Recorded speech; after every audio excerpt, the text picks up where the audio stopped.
En las montañas de la locura, de Howard Phillips Lovecraft. Capítulo 7. El relato completo, en la medida de lo que ya hemos podido descifrarlo, se publicará en un boletín oficial de la Universidad Miskatónica. Aquí solamente esbozaré los puntos descollantes de manera informe y desordenada. Míticos o no, los bajorrelieves relataban la llegada a la tierra naciente y sin vida de esos seres con cabeza en forma de estrella venidos a través del espacio cósmico. Su llegada y la de muchos otros entes extraños a la Tierra, que en ocasiones emprenden exploraciones espaciales. Parece que podían atravesar el éter interestelar con sus grandes alas membranosas, lo que confirma de extraña manera algunas leyendas populares montañescas que me contó hace mucho tiempo un colega especializado en saberes antiguos. Habían vivido bajo las aguas del mar largo tiempo, edificando en su fondo ciudades fantásticas y sosteniendo terribles combates con adversarios sin nombre, empleando extraños aparatos activados por principios energéticos desconocidos. Es evidente que sus conocimientos científicos y mecánicos superaban con mucho los del hombre actual, aunque utilizaban sus formas más amplias y complicadas solamente en caso de obligada necesidad.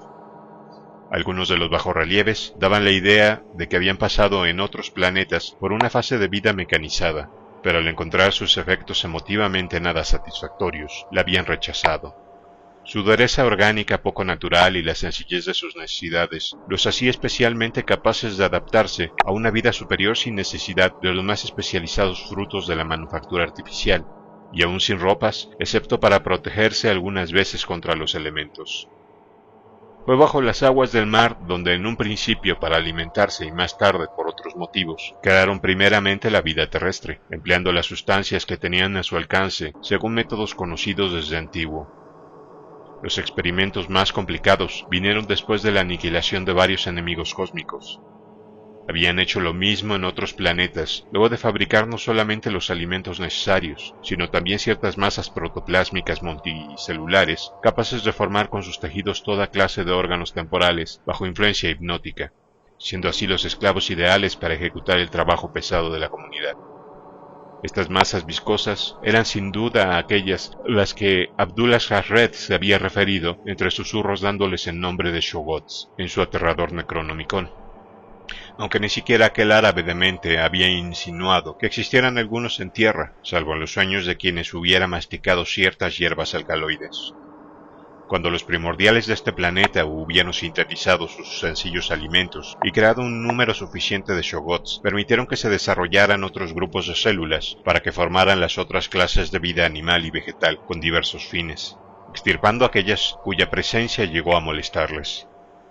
Con la ayuda de los Shoggoths, cuyas prolongaciones podían levantar pesos prodigiosos, las pequeñas ciudades submarinas crecieron hasta transformarse en imponentes laberintos de piedra, no muy diferentes de los que luego se alzarían en tierra. De hecho, los primordiales, adaptables en extremo, habían vivido durante largo tiempo en la superficie en otras partes del universo, y probablemente conservaban muchas de las tradiciones de la edificación terrestre. Mientras estudiábamos la arquitectura de estas ciudades paleontológicas esculpidas en relieves, incluso aquella cuyos pasadizos muertos en remotísimas eras recorríamos ahora, nos impresionó una curiosa coincidencia que todavía no hemos tratado de explicarnos, ni a nosotros mismos. Los remates de los edificios que, en la ciudad real que nos rodeaba, habían sufrido en lejanas eras las inclemencias del tiempo, hasta llegar convertidos en ruinas informes, aparecían claramente representados en los bajorrelieves, formando racimos de agudos chapiteles, de delicados pináculos que acababan en forma cónica o piramidal, y de finos discos en forma de festones horizontales que coronaban respiraderos verticales. Esto era exactamente lo que habíamos visto en aquel espejismo descomunal y portentoso, proyectado por una ciudad extinta carente de tales siluetas desde hacía millares y decenas de millares de años, y que sorprendió nuestros ojos ignorantes al surgir en las alturas contra el fondo inescrutable de las montañas, cuando nos acercábamos por primera vez al campamento devastado del desgraciado Lake. Muchos tomos se podían escribir acerca de la vida de los primordiales en el fondo del mar, y de la que luego llevarían los que emigraron a tierra. Aquellos que habitaron en las aguas profundas habían conservado por completo el sentido de la vista que tenían localizada en los extremos de sus 5 tentáculos cefálicos, y habían practicado el arte de la escultura y la escritura en la forma habitual, empleando para escribir un estilete en superficies enceradas impermeables. Los que habitaban a mayores profundidades marinas, aunque utilizaban un curioso organismo fosforescente para alumbrarse, suplían la vista con misteriosos sentidos especiales, que requerían el uso de los cilios prismáticos de la cabeza, sentidos que permitían a los primordiales prescindir parcialmente de la luz en casos de apuro. Sus formas de escultura y escritura cambiaron curiosamente cuando descendieron a las profundidades y adoptaron ciertos métodos de revestimiento al parecer químicos, probablemente para conseguir fosforescencia, que los bajorrelieves no explicaban con claridad. Estas criaturas se movían dentro del mar en parte nadando, utilizando los brazos crinoideos laterales, y en parte arrastrándose impulsados por la fila inferior de tentáculos que albergaban las falsas patas.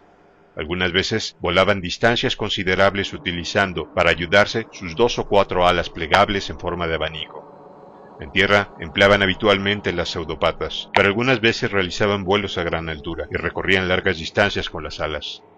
Los abundantes y finos tentáculos en que se dividían los brazos crinoideos eran de coordinación muscular y nerviosa infinitamente delicada, flexibles y fuertes, proporcionándoles una enorme habilidad para ejecutar toda clase de labores artísticas y manuales de otra índole. La resistencia y dureza de aquellas criaturas era sorprendente. Ni siquiera las tremendas presiones de las mayores profundidades marinas parecían capaces de afectarlas. Diríase que eran pocas las que morían, excepto de resultas de la violencia, y sus lugares de enterramiento eran escasos. El hecho de que enterraran a sus muertos verticalmente cubriéndolos con túmulos en forma de 5 puntas nos sugirió a Dunford y a mí pensamientos que hizo necesaria una nueva pausa para recuperarnos, cuando los bajorrelieves nos lo revelaran. Aquellos seres se multiplicaban por medio de esporas, como plantas pteridófitas, que es lo que supuso Lake. Pero como consecuencia de su extraordinaria resistencia y longevidad, no necesitaban reproducirse en exceso, de forma que no fomentaron el desarrollo en gran escala de nuevos gemelos, excepto cuando iban a colonizar nuevas regiones. Los jóvenes maduraban con rapidez y recibían una enseñanza evidentemente muy superior a la que podemos imaginar. Su vida intelectual y estética estaba muy desarrollada y daba vida a un conjunto extremadamente arraigado de costumbres e instituciones que describiré con más detalle en la monografía que tengo en preparación.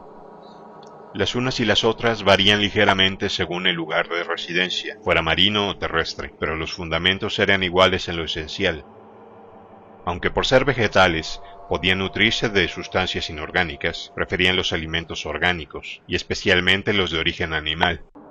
Comían crudos los alimentos de origen marino, pero cocinaban las viandas en tierra. Cazaban y criaban ganado de carne, al que sacrificaban empleando instrumentos muy afilados, cuyas señales en ciertos huesos fósiles habían observado los miembros de nuestra expedición. Aguantaban todas las temperaturas ambientales maravillosamente, y en su estado natural podían vivir en aguas a temperaturas próximas a 0 grados centígrados. Sin embargo, cuando arresaron los fríos del Pleistoceno, hace casi 1 millón de años, los que habitaban en tierra tuvieron que recurrir a medidas especiales, entre ellas la calefacción artificial, hasta que el frío mortal les obligó, al parecer, a volver al mar. Para realizar sus vuelos prehistóricos a través del espacio cósmico, según la leyenda, absorbían ciertos productos químicos que casi los independizaba de la alimentación, la respiración, el frío y el calor. Pero cuando llegó la gran época glacial, ya se habían perdido el método. En cualquier caso, no hubieran podido prolongar indefinidamente ese estado artificial sin causarse daño.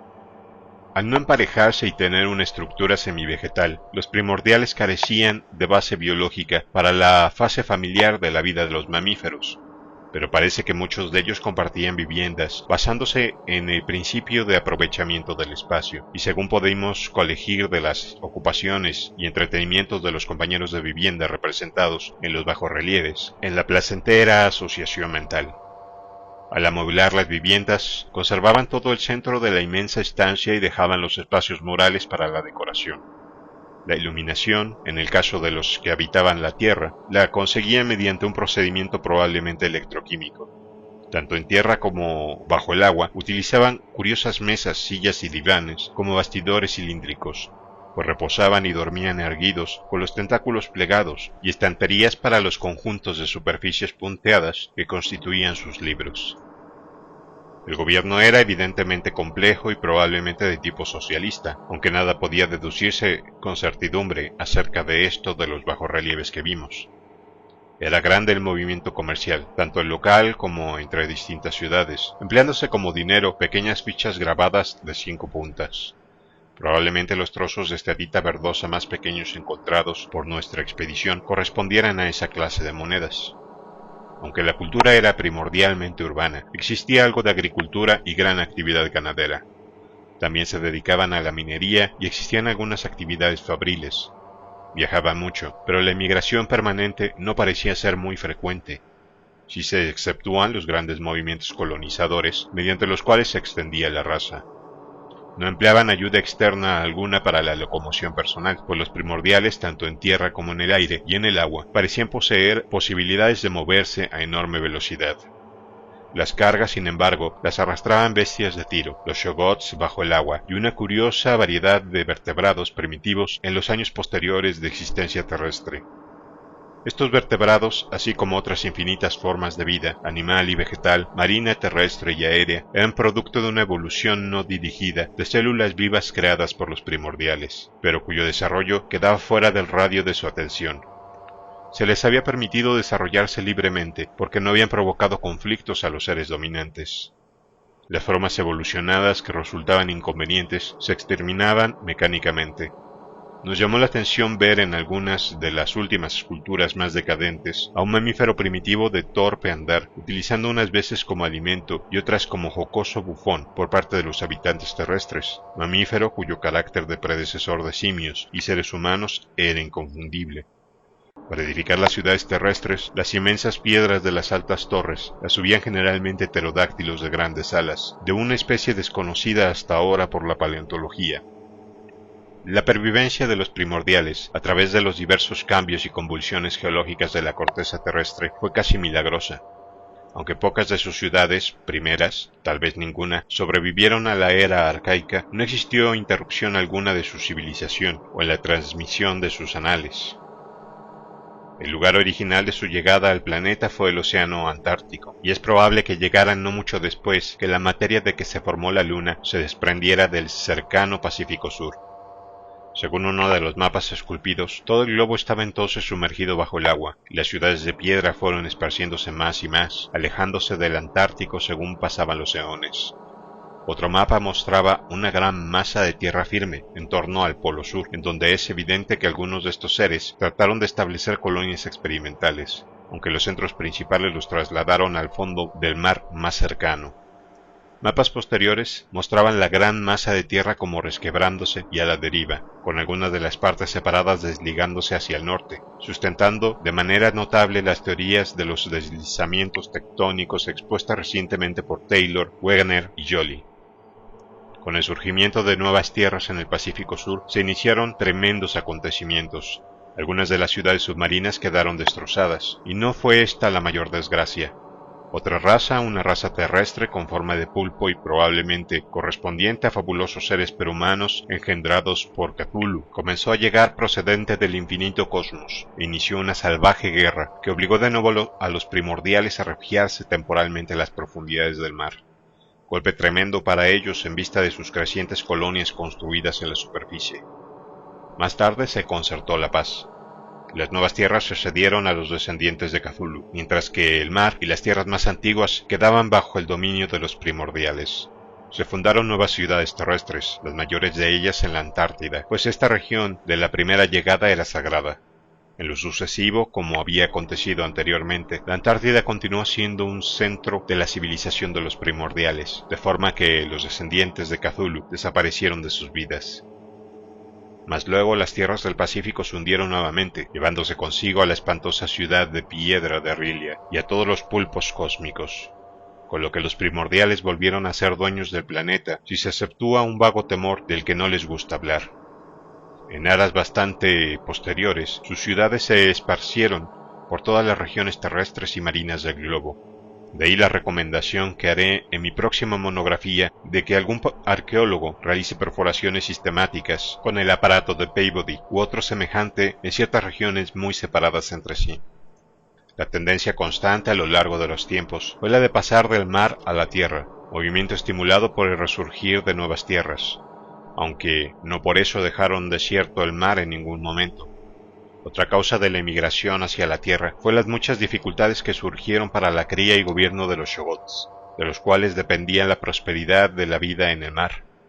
Con el transcurrir del tiempo, y según confesaban tristemente los bajorrelieves, el arte de crear nueva vida a base de materia inorgánica se fue olvidando, por lo que los primordiales se vieron obligados a depender de la posibilidad de moldear seres ya existentes.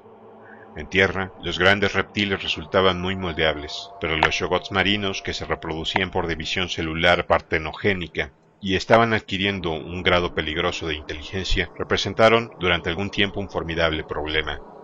Siempre se los había gobernado mediante las sugestiones hipnóticas de los primordiales, que modelaban su dura plasticidad para formar miembros útiles y órganos temporales, pero ahora ejercían a veces su capacidad automodeladora de manera independiente e imitando formas inculcadas anteriormente. Habían desarrollado al parecer un cerebro semiestable, cuya capacidad de volición independiente y tenaz se hacía eco de la voluntad de los primordiales, pero no siempre la obedecían. Las imágenes talladas de estos Shoggoths nos llenaron a Danforth y a mí de horror y repulsión. Eran por lo general entes informes compuestos de una gelatina viscosa que les daba el aspecto de un gran conjunto de burbujas aglutinadas, con alrededor de 15 pies de diámetro cuando asumían forma esférica.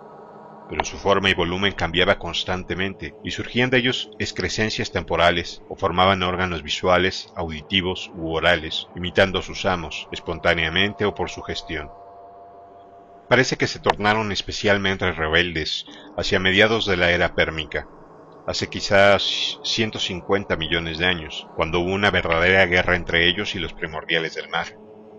Las escenas talladas de esta guerra y el estado cubierto de viscosidad en que los Shoggoths acostumbraban dejar a sus víctimas después de decapitarlas, poseían una terrible fuerza amedrentadora a pesar del abismo temporal que de ellas nos separaba. Los primordiales emplearon curiosas armas de perturbación molecular y atómica contra los entes rebeldes, y finalmente alcanzaron una completa victoria. Las esculturas mostraban que hubo después un periodo en el que los Shoggoths fueron domados y sometidos por los primordiales armados, al igual que domaron los vaqueros a los caballos salvajes del oeste norteamericano.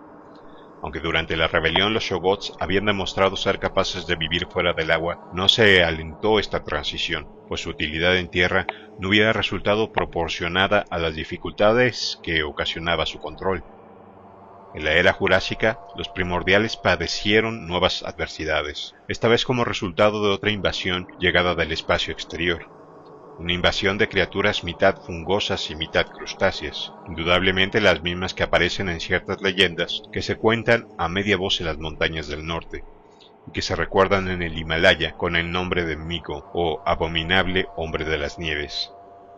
Para luchar contra estos seres, los primordiales intentaron, por primera vez desde su llegada a la Tierra, regresar al éter planetario, pero a pesar de realizar todos los preparativos tradicionales, vieron que ya no les era posible salir de la atmósfera terrestre. Cualquiera que fuera el secreto de los viajantes interestelares, su raza lo había perdido para siempre. Finalmente los Migo expulsaron a los primordiales de todas las tierras del norte, aunque no pudieron atacar a los del mar. Poco a poco comenzó la lenta retirada de esta antiquísima raza a sus habitáculos originales de la Antártida. Resulta curioso observar en las batallas representadas en los bajorrelieves, tanto los descendientes de Cthulhu como los Migo parecían estar formados por una sustancia notariamente distinta de la que sabemos caracterizaba a los primordiales. Podían transformarse adoptando formas que eran imposibles para sus adversarios, lo que hace suponer que llegaron a las regiones del espacio cósmico todavía más remotas. Los primordiales, excepto por su anómala dureza y sus peculiaridades características vitales, eran rigurosamente materiales y debieron de tener su origen absoluto dentro del conocido continuo de tiempo-espacio, en tanto que el origen de los otros seres solo puede ser objeto de conjeturas expresadas en voz baja. Todo esto, naturalmente, suponiendo que las conexiones ultraterrestres y las anomalías achacadas a las fuerzas invasoras no fueran pura mitología. Era posible que los primordiales inventaran un fondo cósmico para justificar sus ocasionales derrotas, dado que el interés por la historia y el orgullo eran sus principales características fisiológicas. Es significativo que sus anales no mencionaran muchas razas avanzadas y poderosas de seres, cuya egregía cultural y grandes ciudades figuraban insistentemente en ciertas leyendas oscuras. El cambiante estado del mundo a lo largo de las extensas eras geológicas aparecía descrito con sorprendente realismo en muchos de los mapas y escenas de los bajorrelieves. En algunos casos habrá que revisar la ciencia actual, mientras que en otros sus audaces deducciones quedan magníficamente confirmadas. Como he dicho, la hipótesis de Taylor, Wegener y Joly, según la cual todos los continentes son fragmentos de masa de vida antártica original que se resquebrajó bajo el efecto de la fuerza centrífuga y cuyos trozos se separaron deslizándose sobre una superficie interior técnicamente viscosa, hipótesis que sugieren por ejemplo los perfiles complementarios de África y Sudamérica y la forma en que las grandes cordilleras aparecen como rodajas empujadas hacia arriba, encuentran notable apoyo en esta misteriosa fuente. Algunos mapas relativos indudablemente al mundo en el período carbonífero, de hace 100 millones de años, o aún más antiguos, mostraban significativas fallas y abismos que luego separarían a África en las tierras de Europa, la Valusia de la antigua leyenda, Asia, las Américas y el continente antártico.